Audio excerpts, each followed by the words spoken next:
Hi, everybody. Thanks for coming out. We really appreciate you being here. Before we get started, I just wanted to throw some data up because, well, I'm a data nerd. I wanted to show you all new customer revenue because we at Partnerize take a lot of interest in our data on the whole.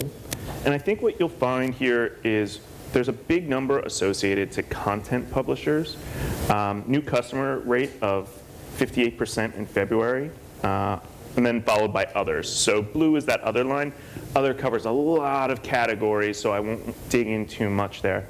I think the other thing that's really worth noting is there's no significant downtrend over the last 12 months. It's not a question of if you're going to work with somebody. It's a question of how you work with them, and I think we'll find that very common in terms of the things we're going to talk about today. That said, if I can make that go forward, I can't promise. I figured it out. Oh, wow. I'm filling in for somebody, so I'm sorry for that picture. Supposed to be here today was Jessica Hennig. Unfortunately, she caught COVID, so I think we can all appreciate that. Thank you all for coming out, by the way. It is awesome to see human beings in person.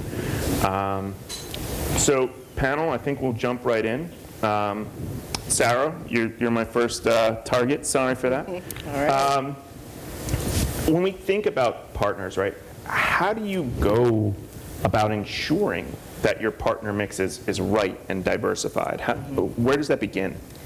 So I think the first step is actually the first thing you said, which is that it's right. And what I mean by that is understanding for your brand what is effective diversification of your program. And that's going to be different depending on where you are as a brand, your goals. It may be different today than it is a year from now, but what is the blend that you're looking for to bring from your partner program? So we know that in today's panel, we're going to talk about how partners can touch every piece of the funnel and understanding, what is the balance for you in terms of brand and engagement versus conversion. I think once you define that, then you can start to look at, okay, so how do we diversify? What does success look like for my brand? Well, and since we have a brand on stage, Kickee Pants, Chris, can you, similar opinion, sort of? Yeah, no, I always think there's like a misconception with affiliate marketing and brands, and more on the brand marketing side or even the C-suite, where people connect affiliate marketing with like, oh, coupon sites, that's gonna be amazing. And the last brand I was at, Aloe Yoga, we had to change that misconception a lot and really promote the fact that there's, just like you had in that graph, there's coupon sites, loyalty programs, content partners, and it's really looking at all the advertisers that are out, or the publishers that are out there, and creating like a content mix that is on brand, but you're getting the most for like a new customer acquisition standpoint or retention. So yeah, so for me, it's looking at it just like you had in that graph and building out the strategies that are aligned with that. And I think everyone will agree that's you see some publishers work and you'll see some fail. It's all a question of what's a right mix for you. With that said, maybe Alexis, any specific strategies or ways that you think about working with specific partner types? Yeah, so I have kind of like a little bit of an unpopular opinion when it comes to different types of partners, different types of publishers. My background, even though I'm at Forbes now and sit squarely in the content space, I have been in the space for 15 years. I've worked in the coupon side, I've worked on toolbars, I've worked with influencers and on-site conversion rate optimization and a lot of different things, and I truly believe that every type of publisher does have a place in the customer journey, and there is value in every publisher type. Content obviously is really exciting and drives a lot of really high quality visitors, but I think that there's value that needs to be kind of addressed and understood when developing a partner strategy. For us, when we're working with partners, we really look for partners to to listen to us, because we know our audience really well. We understand, what appeals to the Forbes audience. We understand how to really listen to our partners and hear what their goals are. So we really appreciate when our partners are really transparent with us about what their goals are, so we can do everything in our power to help them achieve those goals. It's amazing to hear that you, as somebody who's at content, that's so cool. That's really cool. Sarah, I'll ask you the same question. As from the agency's perspective, like, thoughts? Yeah, I mean, honestly, I think Alexis said it really well, and we share, and you said it even in the intro, and we talk about this a lot with our clients and with our teams. It's how, not if. And I know we're going to talk a little about measurement and data a little later on, but I think one of the most important pieces is understanding that all of the different partner types and partners sometimes, right? So I think we have to be careful not to bucket every single partner that fits into a type in the same basket. But they all bring value. It is, sometimes you need to look at that value differently, and you need to make sure that you are measuring the right KPIs and communicating with your partner.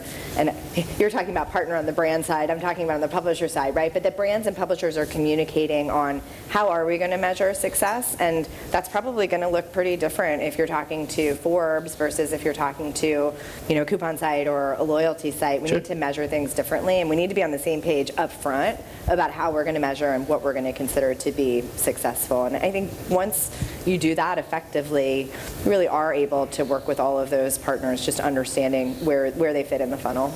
Yeah, it's a fit question, right? Yeah. I mean, it's trying to find the right place for the puzzle piece. But Chris, what have you seen in terms of being that brand? Like, has anything worked better or worse for you? I think it's what you were saying, Alexis, is like knowing the goals and the for each brand.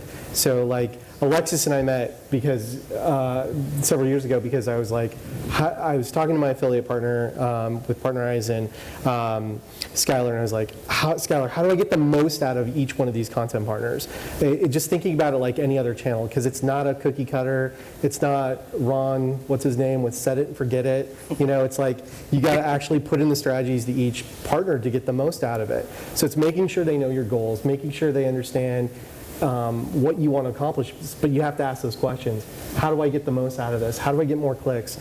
Because like specifically with content, there's a lot of activity where the PR team will do something and they're like, oh, we did this because of this, or raise your commissions and they'll write more about us. And it's not. It's all about like building the relationships, asking the content partners, what can I get out of this? And where can I get the most traffic? How do I get a placement here? And there's always an answer. Well, it leads me to sort of ask you, Alexis, in terms of how content has changed, because I think it has. I mean, I don't know that. But can you maybe break it down how you've seen it change? Yeah, for sure. So it's really interesting, especially in like traditional publishing, like Forbes.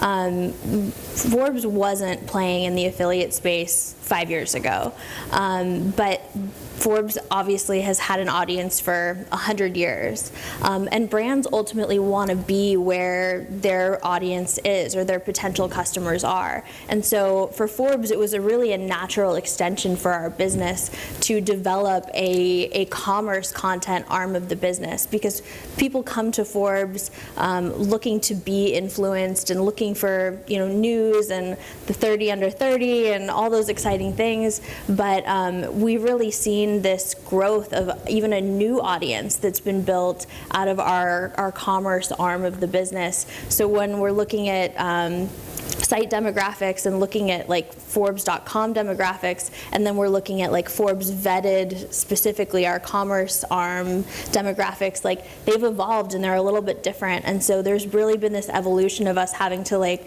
identify that new audience and create new strategies to address that new audience and to be able to create a place for our brand partners to be able to engage with that audience in a really meaningful way. And so I think really over the course of the last 5 years, commerce has become a huge part of content because the audience is already there. They're looking for kind of direction, and brands want to be where their consumers are.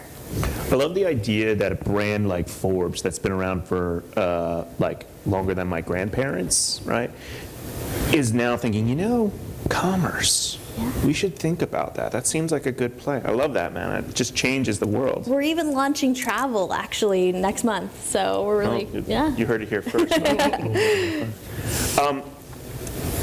In terms of like, and I'm going to move a little bit away from you, Alexis, in terms of the way that we recruit versus activate, right? Because those are two way different subjects. Chris, I wonder if I could maybe start with you, right? Because I think you've been in this industry a while.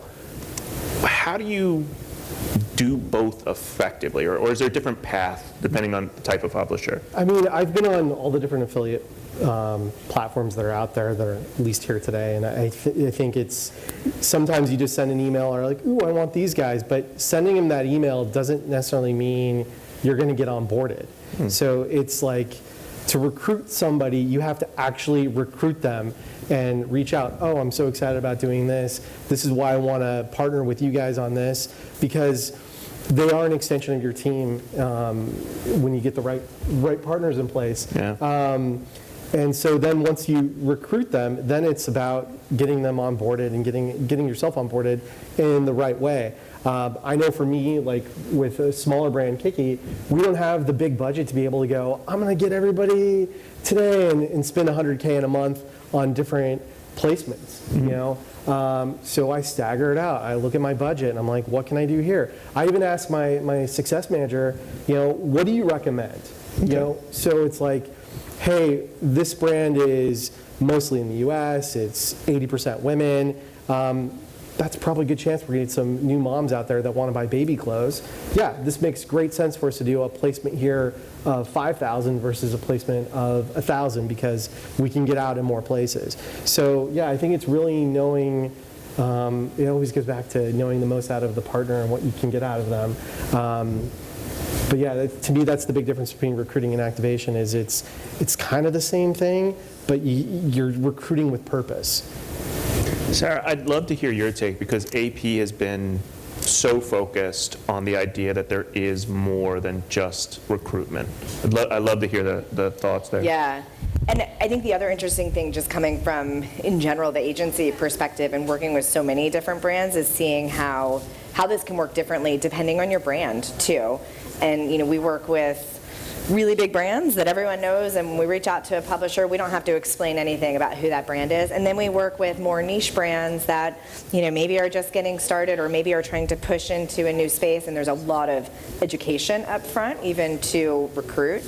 So I think that's always interesting, just understanding your funnel and sort of where you sit in it. And yeah, to your point, one thing that we have been really focused on is, we believe that anyone can be an affiliate partner, and some that of course means all of your traditional partners and publishers who already know about that, but in a lot of cases it means publishers and partners who don't really understand affiliate yet. Right. And so we have been doing a lot of education on behalf of our brands and on behalf of our whole portfolio of, hey, we see what you're doing over here, we can monetize this via performance. It may open a lot of doors to you. And so we're doing kind of education on the publisher side in that way, and I think have seen some pretty exciting stuff with our clients, but in the industry as a whole, that never would have been in the affiliate space even 2 or 3 years ago, and everyone's starting to understand what most of us have seen for a long time in the value of how this channel works. Well, on behalf of the channel, I guess today I get to say that.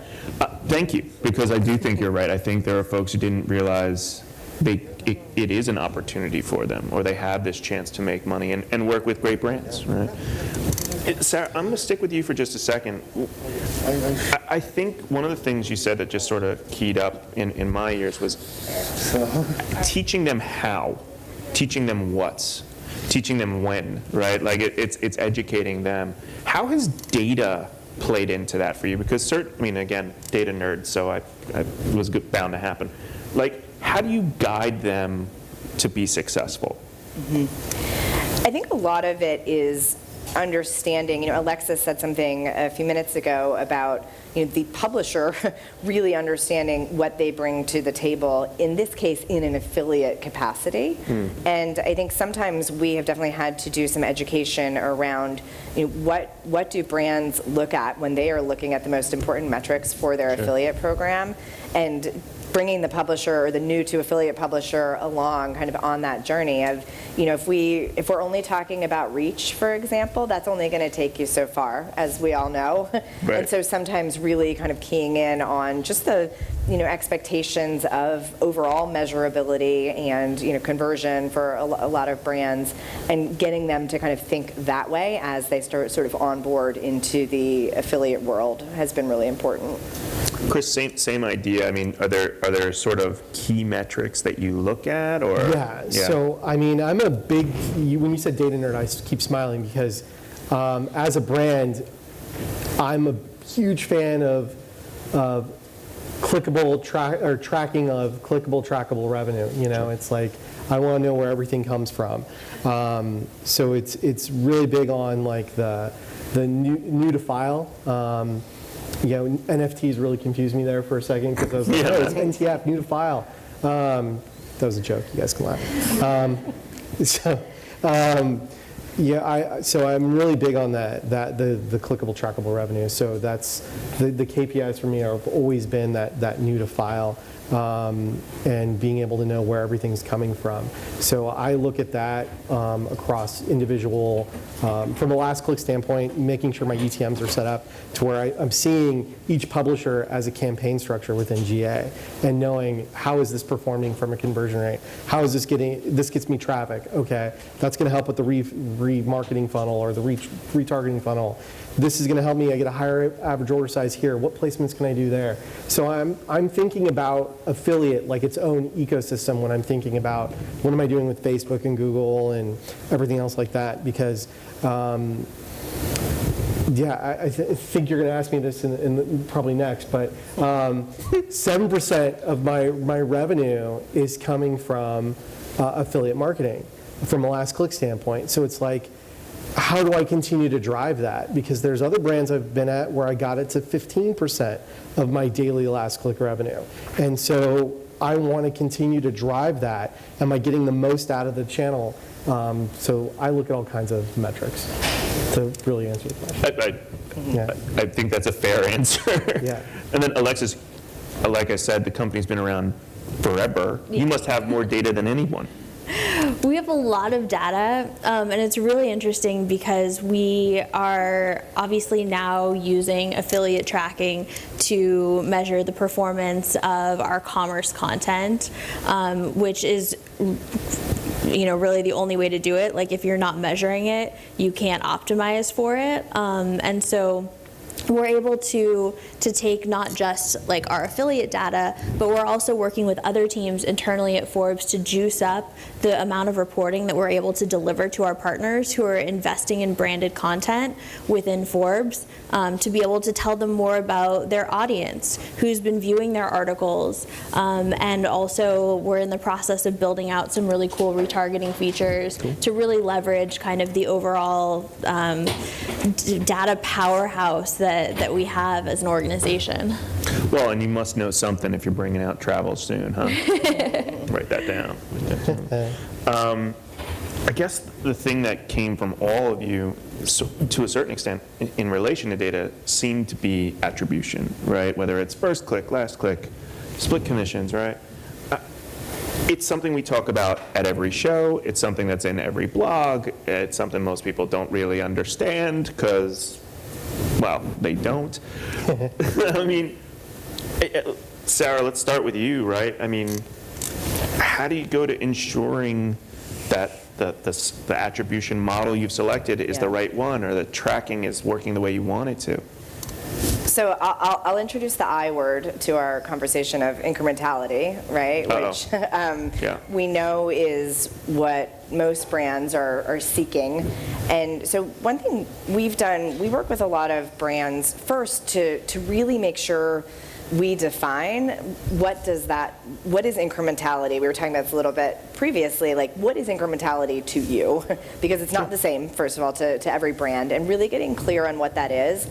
And then what we've done and kind of how that starts to bridge into attribution is we have a pretty detailed incrementality scoring system that we work on with a lot of brands. We're taking, okay, now we know what incrementality is, so how do we think about what that looks like on a by partner basis. So, and then depending on how a partner type or a partner is doing in their incrementality score, that can start to feed how we want to compensate them. So if a partner is more incremental, then we're willing to compensate them more heavily, and we can share that data pretty transparently. And then where that starts to kind of play in with attribution is once you understand where each partner is fitting in your funnel, what you are perceiving their incrementality to be based on quantifiable information, then you can think about, how do you handle multi-touch attribution? What do you do when you've got two partners in the click funnel, depending how incremental one is versus the other, et cetera?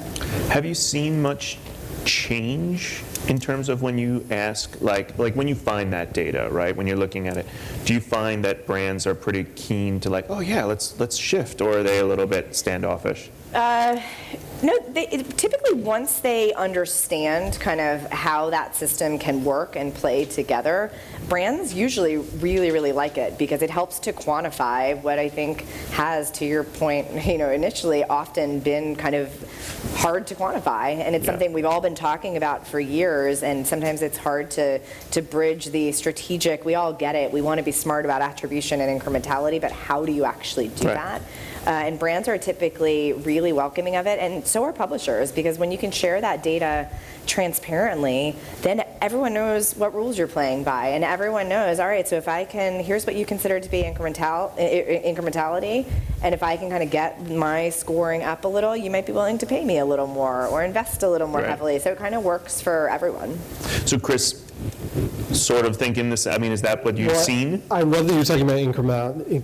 I can't even say the word. That's how excited you are. I get it. Yeah. Because I'm sure many of the brands in here have had conversations with the C-suite where they're like, just read an article in the Wall Street Journal. Nike's not doing any advertising on Facebook anymore. Turn our ads off. It's going to be amazing. And then all of a sudden sales tank, or they say the same thing to Google. But so when I think about incrementality, that's so important to be able to show that we are getting incremental growth. We're not cannibalizing another channel. And I like that a lot. Yeah, so it resonates with me as a brand. Alexis, I'm not going to ask you the same question, right? Because you are a publisher to a certain extent, right? So with a lot of opinions about attribution. Yeah. And I don't want to dismiss the fact that you have those opinions, right? So thoughts on what you think should happen? We've all been talking, to your point, about attribution and about incrementality for so long, and there are finally now technologies that are helping empower brands to be able to actually see and understand more of what those value touch points are and what that means for their program, but we still don't necessarily see the rubber hitting the road all the time. Brands are still often on a last click basis and aren't necessarily considering multi-touch attribution, even when they have content as their primary goal. I would say probably, in this room, if you're a brand, is content your number one priority? Raise your hand. For most brands in 2022, content is kind of number one. And so being able to actually truly implement attribution that measures that and ultimately rewards it is really important. And I think we're starting to get there, but I think there's still a lot of brands who haven't actually implemented those steps. And that's really what's like where the opportunity and the excitement is, especially when you have like a zillion different types of partners. And even within content, there's so many different types of partners. I mean, we're different from Condé Nast, we're different from influencer content. Like we all play different roles and have different audiences. And so being able to like actually action the attribution data that you're seeing, I think is where like we need to continue pushing, because it's still something we often discuss, and it's not actually being implemented by a lot of brands at this point in time. So in terms of you as in terms of the publishers, I mean, we've talked a lot about the mix, right? And we've talked a lot about how to find the mix to a certain extent, but like, are we missing things that you as a publisher need to be successful? I mean, it's really funny. Like, we have brands who say like that their first priority is new to file, but then they don't actually track new to file in their affiliate program. It's not in the data. So we're like, okay, you want us to drive new to file, but like we can't see which transactions are actually new to file. Like, how can we help you? Help us help you. And we actually have brands who come to us and say, well, like, what should my attribution model look like? And that's really tough because we don't have the data or the insights that the brand has. But they want us to tell them, and you know, frankly, my answer is like, give us 100% attribution. If we touch it, pay us. Which, you know, obviously it isn't reality, but that's sort of. Maybe you can convince Chris. I know, right? Yeah. We're super incremental, I promise. Mm-hmm. I mean, if you don't trust her, what? Come on, man. We go way back. You do Come go way on. back. I think, yeah, it's. I'm pretty sure we just put Chris on the spot there. Well done, Alexis. I was thinking of like 10 things I want to say at once. And then the ADD kicks in and the bright lights. I'm just so excited. Yeah. No, I think about like the going back to the attribution stuff. It's I look at like the multi-touch attribution as well as the last click. So I'm thinking about knowing. I know that 50% of my conversions touch at least 2 channels before they actually convert. And I know exactly those paths, and I know how someone from Honey might interact, or I know someone how from, like we mentioned Condé Nast, how they might interact from a content. They go from their article to paid social back to another article. They click and they like, yeah, I'm gonna buy this is right. And so I'm thinking about all of that stuff every single time that I'm looking at where my revenue is coming from. So it's good to know I'm not the only one thinking about stuff like that from a brand standpoint maybe, but content partners, yeah, that's good. I'm just thrilled that Alexis got you to stutter. Like that was worth it. Really. That was my goal. You broke me. Yeah, well done. So I want to come back to something that Sarah said earlier in terms of like AP, much like Partnerize, and I want to say the broader industry has put a lot of time and energy into education, building teams that can educate, that can help, that are there to help partners, whether those partners are historical affiliates, the new world that is sort of influencer and content. I know you have a wonderful team at AP. I'd love to understand sort of the value prop that you bring to a publisher. You don't have to sell Alexis, she's in, right? But like in a few years ago. Yeah. Well, thank you, first of all. Those are kind words. And I think the value prop for our publishers is really by having a publisher development team, which, and basically what they do is they represent our portfolio, kind of the whole portfolio and the company one to many versus a specific brand like an account manager might.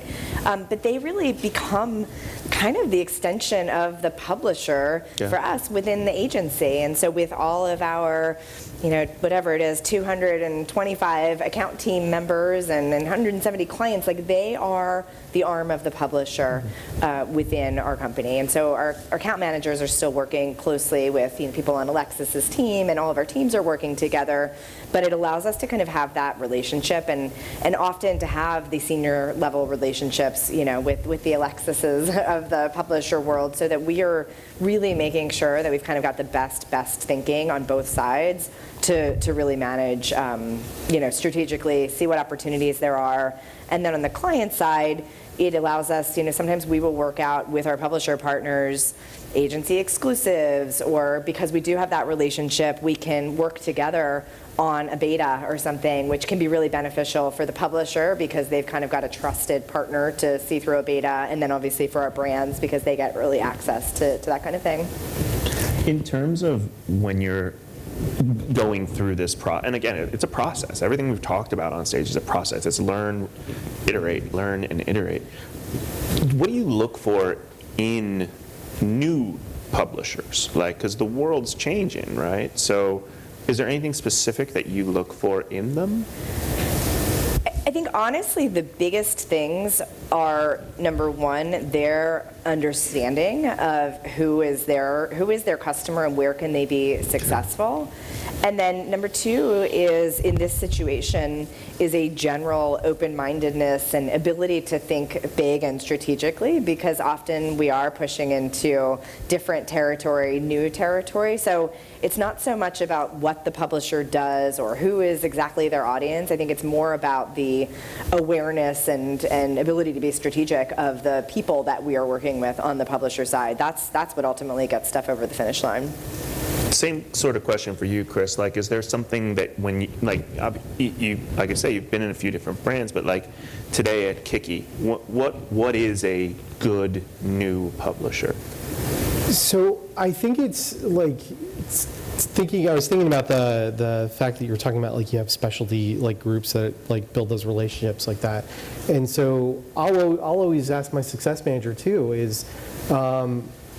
Who is really good at this? Where can I get, who can help me target new moms? So I'm looking at, when I'm thinking about new content partners, I'm thinking about who is their target, what do I want, can I leverage that target, and how can I get the most out of it? Because if it's a site that's 80% men, that's not really gonna help me right now. I mean, we do sell some amazingly soft men's underwear, but it's not a new acquisition market for us. So it's understanding more of the demographics of who they're looking to target, how they're target them, and then can I make that fit for me? That's generally what I'm thinking about with new content partners. Super cool. I mean, and your program launched relatively recently. Yeah. 3-4 months ago, yes. Something like that. And you mentioned earlier 7%, right, is coming through affiliate. What have you done to sort of see that grow, get it off the ground? Anytime a new affiliate program, and everybody here can talk about, when a new affiliate program launches, it's a nightmare. Yeah. It's rough. It's rough, right? Getting your feet under you. Yeah. What's worked? Well, this is going to sound cheesy, but I built an amazing relationship with my success manager, and I know more about him. He's one of my team members at this point, and we joke a little bit about now I'm blanking. Liam Neeson, right? I'm sure we've all seen Taken. Yeah, no, seen some head nods. Yeah. So I always think about Liam Neeson if he was a digital marketer. I have a certain set of skills that are useful against people like you. If you don't buy from me today, I won't let you walk away. I will chase you down until you buy from me today. That sort of mentality. So we strategize all the time, and we're getting in there, and we're okay, where are you seeing the success? Where can we do this? Where can we do that? Where are some quick wins? And it's not just about the coupon sites. It's about layering the business, just like we started at the beginning of it with content partners. Where can we get in? I want to make sure that content partners are knowing that we have a website. I don't want traffic going to Amazon. I don't want traffic going to Nordstrom or Nordstrom Rack. I want traffic coming to my site. And so it's building those relationships. And where I met Alexis was with Allo.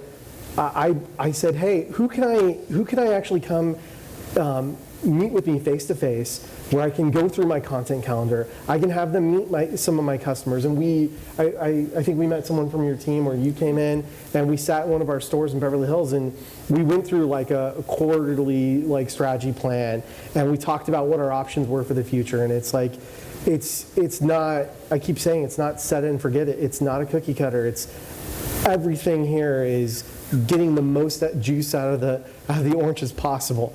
And that's the way I think about it. I love that, man. I love that you're not going in one direction and saying, that's it.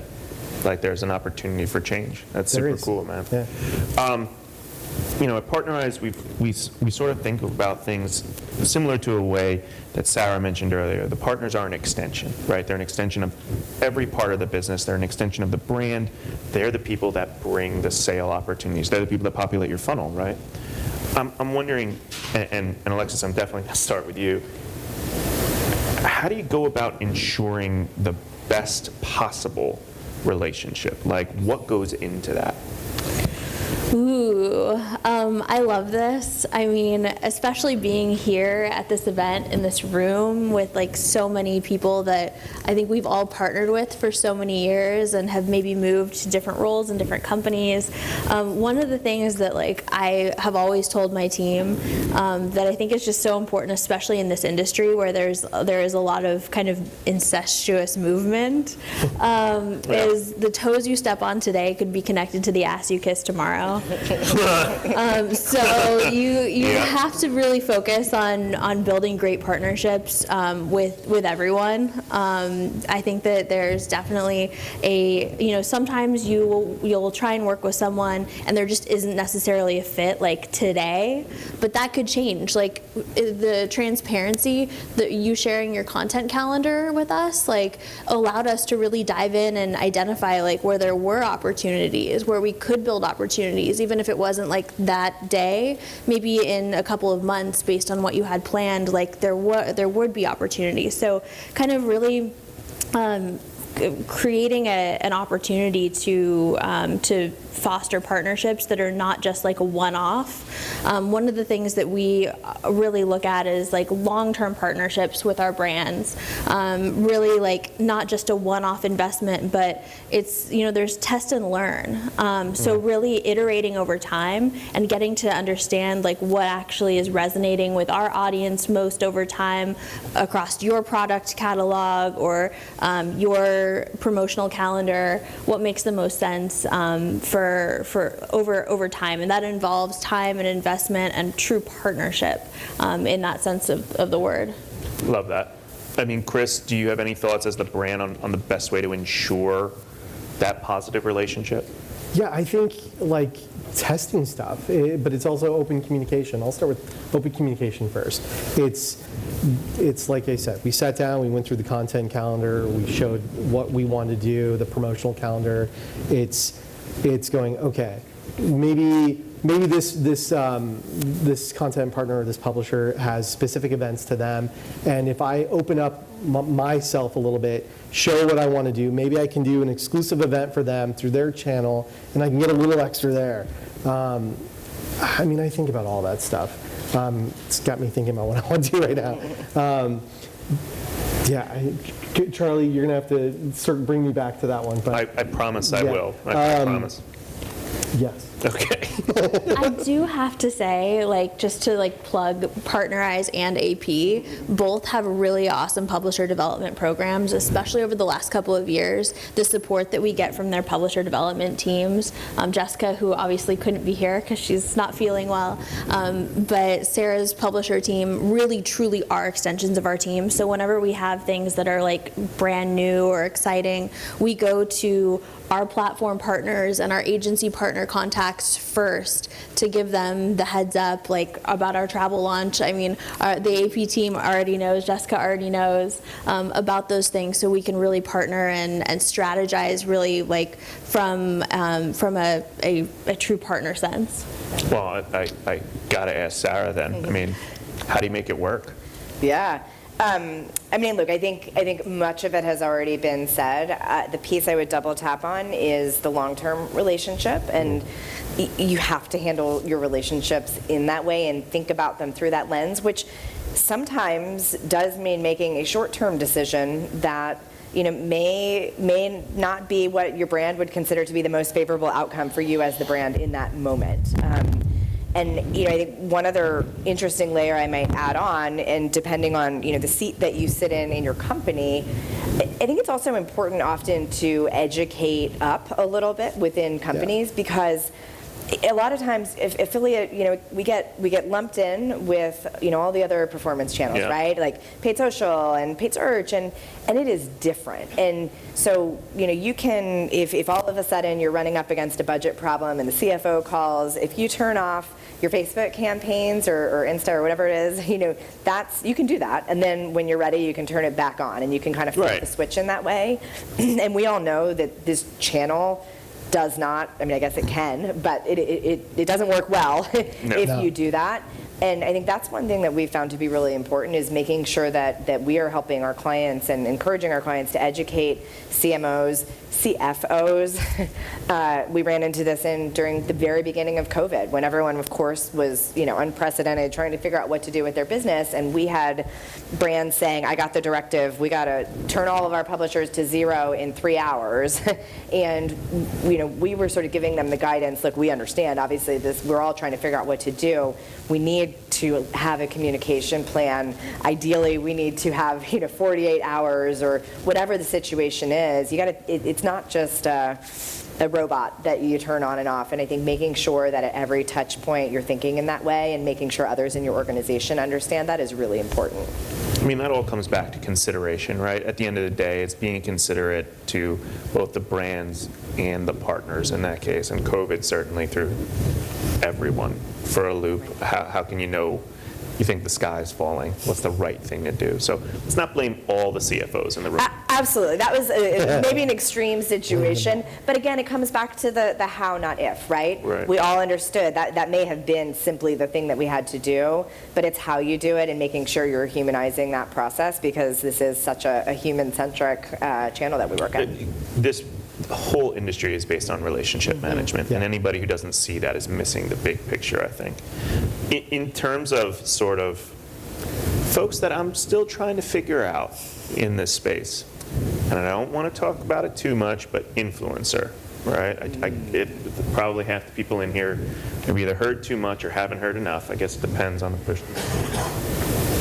What is your sort of thought on the role an influencer can play to a program? And Alexis, I'm going to ask you not because I'm worried about Forbes being an influencer, because I feel like you might be one.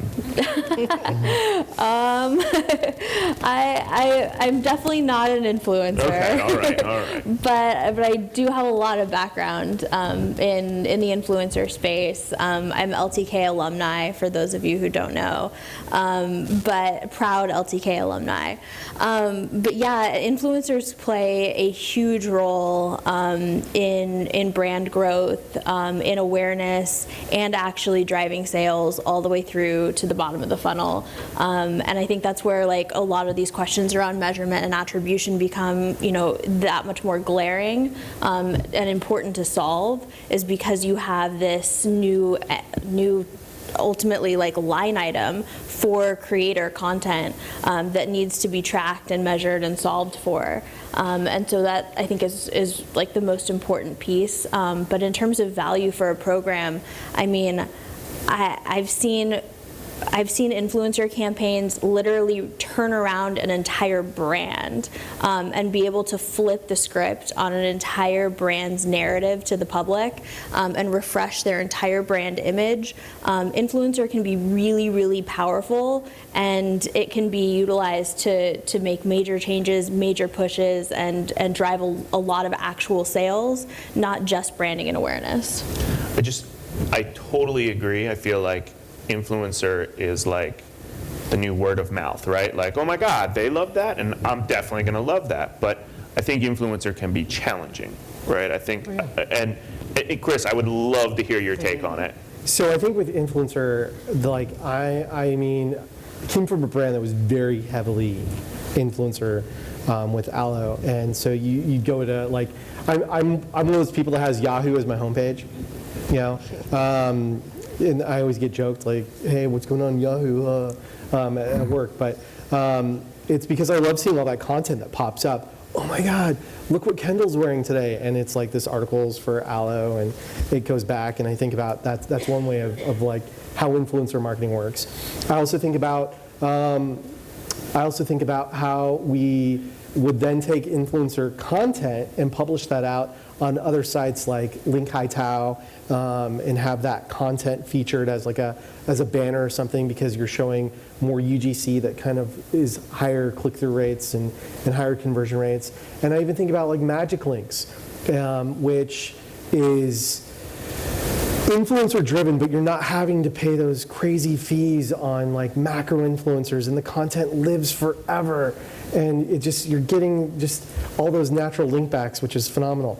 I think there's so many different ways you can look at influencer marketing and how it can be connected to affiliate, not just like here's an influencer coupon code for something, but it's making sure that you're getting like the whitelisted opportunity. And I'm even thinking about like with affiliate programs and native apps, and how you can get like what if there was some sort of affiliate login to where the influencer, their content still gets credit for an affiliate through like a native app. I don't know. If there's a product developer in the room, I'd love to. Yeah, if there are, he's trying to take over the world. Yeah. So if any of you are free. But I think with influencer, there's just so many different ways that you can do affiliate marketing. Not just the pay to play with just getting the swipe ups and everything else out there. There's so many different ways you can leverage it through affiliate. And Sarah, I mean, I think you probably have the most as an organization experience with influencer and sort of seeing all sides, good, bad, ugly, right? So thoughts? Yeah, I think so, and we are, investing heavily in monetarily and in time and energy right now in further kind of building out our capabilities there, because we are seeing just even in the last, 9 to 12 months, a tremendous appetite from brands to do much more. What would have historically been influencer, maybe sat on a separate team, different part of the organization, to bring that into the fold of their overall affiliate and partnership programs. And what we're hearing is the reason that is driving that, it's as we are seeing, this is where the world is going, and people see that the puck is moving, but also there's a huge appetite for the level of measurement and data that we have been talking about today. Sure. And bringing influencers and influencer programs more into that fold, which it has been in place to varying extents depending on the brand and how they've managed their influencer program in the past. But I don't want to say it's universal, but it is nearly universal that we are having these conversations with clients. And they are coming to us every week saying, hey, we want to do more with influencer in affiliate. How do we do that? And I think the reason behind it is the ability to measure. And it's going to require probably both brands and influencers to think a little bit differently. For influencers, that's what I was going to ask you, right? Like, yeah. You have to sort of convince both parties, like, hey, this isn't this is not me just giving you money, right? We're a performance channel, so you have to convince the influencer, the content creator, to know, to learn, but you also have to convince the brand, but hey, this might cost you a few $100s up front. Exactly, and yes, we can measure it a lot better, and we can measure all the things that we know are so important a lot better by bringing it into the fold of our partner program, but we can't expect it to behave in the exact same way as a traditional affiliate would. So yeah, it's give on both sides, and I think when they come together, that's when you can really start to scale that. I love that. As an aside, Chris, I cruised your site last night and I saw a lot of Kardashians in Kickee, the little ones. So, you must be doing something right. Yeah, there's so many influencers out there that have loved wearing Kickee with the kids and whatnot. I think it's a combination of seeing the right people, but it's also seating people with purpose and talking to people and finding out what channel works best for them to make sure we can get them compensated in a way that makes sense. Some people do it free. Some people, like, I think Justin Timberlake was a free one that we got. Right. There's a lot of free ones that we get just because people love the brand. But I think non-celebrity, thinking about the reward styles of the world, thinking about things like that, it's a lot of reaching out, seeding, and yeah, just building the right links. Love it. We are just about out of time, folks. I can't thank you enough. And I don't want to sing, but Chris, happy birthday. I think your birthday's later this week. Yeah? Tomorrow. Birthday! Thank you. Thank you. You made another lap, my friend. You made it around the sun. So thank you, everyone. Really appreciate you coming out, and enjoy the day. Thanks, guys. Yeah.